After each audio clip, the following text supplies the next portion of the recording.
Routing guitar bodies, Part 3.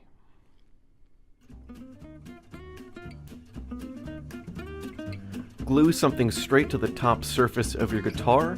This will act as a sled as you route out the channel for your blade switch.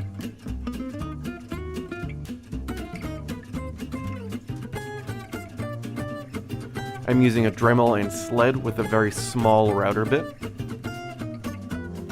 and using the sled and the guide to guide my cut.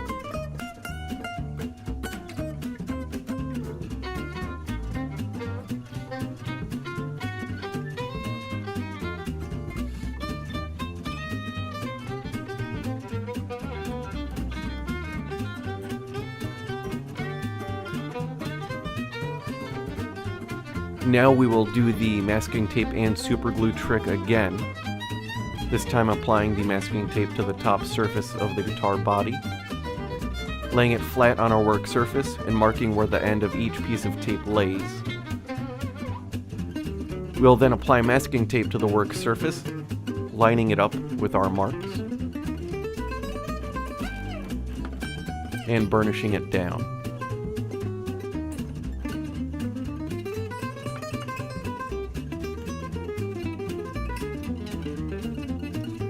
Apply super glue to the work surface.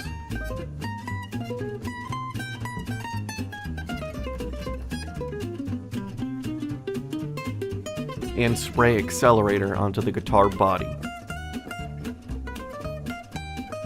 Flip it over and adhere your body to your bench top.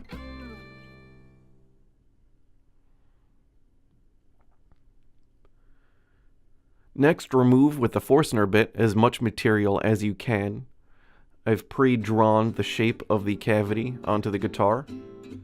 The more material you remove now, the less you'll have to remove later with your router.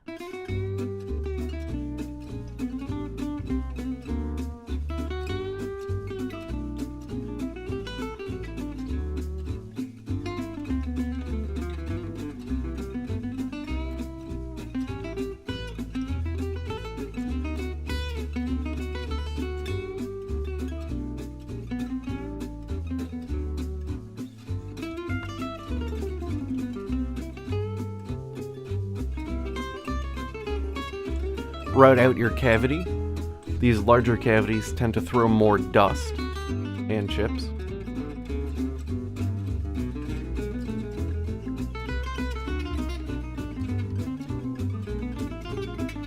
Next, use the masking tape and super glue trick again. This time apply the masking tape to one side of your routing template.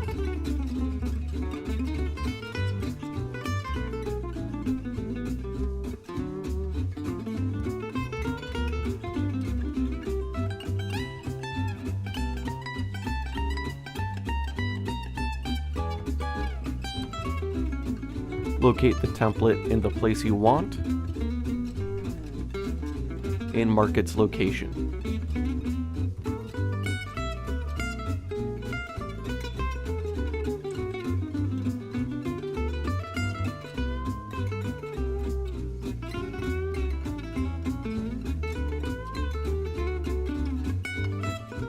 Apply masking tape to the guitar body surface and cut away any excess, so it's easier to align these later. You can purchase templates, and you can also make your own. It's not too difficult.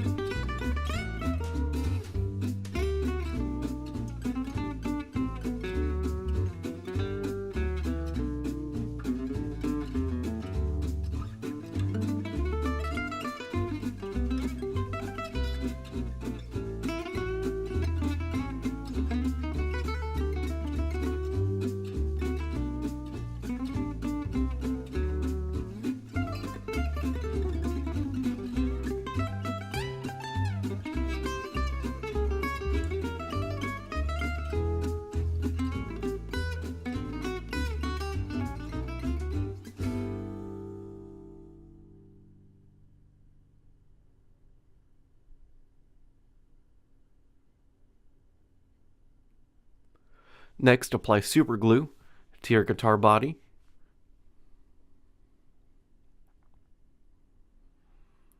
spray accelerator onto your template and adhere the template to the guitar's body.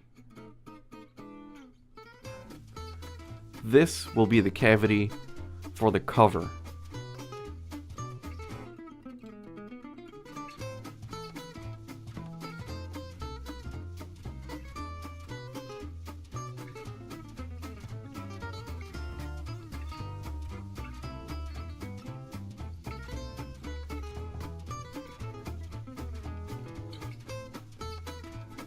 Remove the material at a depth that is slightly deeper than the thickness of your cover.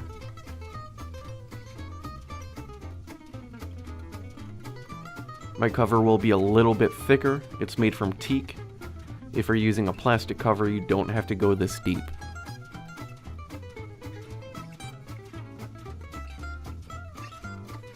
Next, we're drilling out the hole for our jack.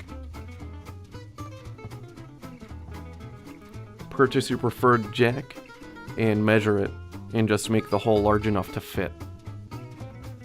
I prefer electro socket jacks, so I'm using a Forstner bit to cut out that hole. Next, with an incredibly long 1/4 inch drill bit, flip your body over and starting from the neck pocket, drill a hole straight through all of your pickup cavities. This will be how we route the wire later when installing the pickups.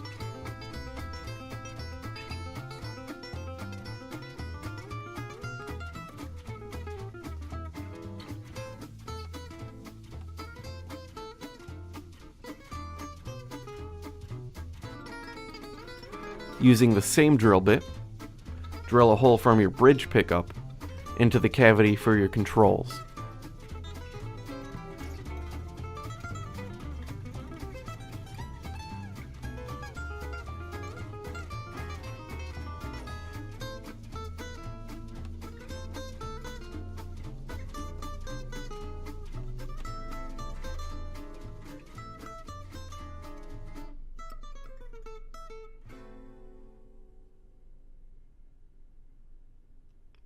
Now I'm cleaning up the blade switch slot with a series of small files,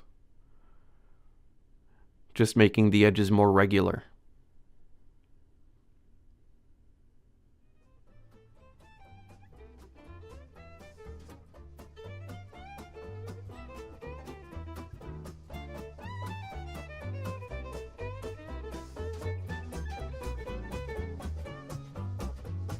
Next, we're drilling out the hole for the strap buttons.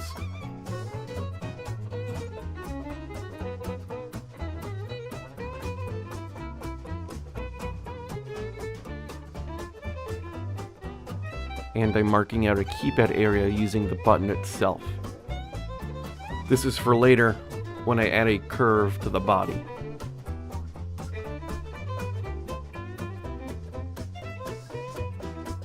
And now we're drilling out the next strap button.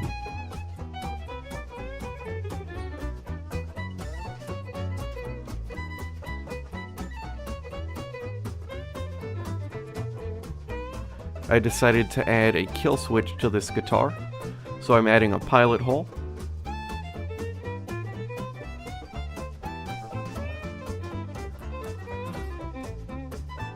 And drilling it out larger to fit the body of the switch.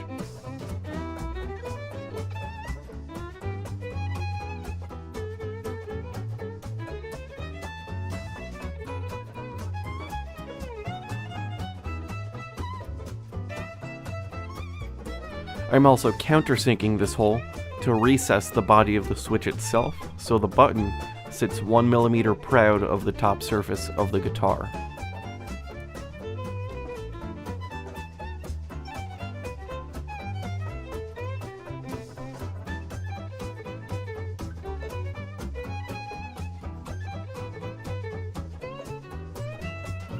Mark out the areas where you'd like your screws to pass through the neck pocket and drill those out. Mine are approximately in the same location as a Fender Corona guitar.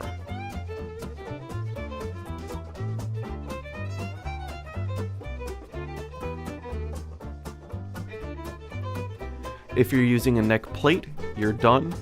I prefer to use ferrules.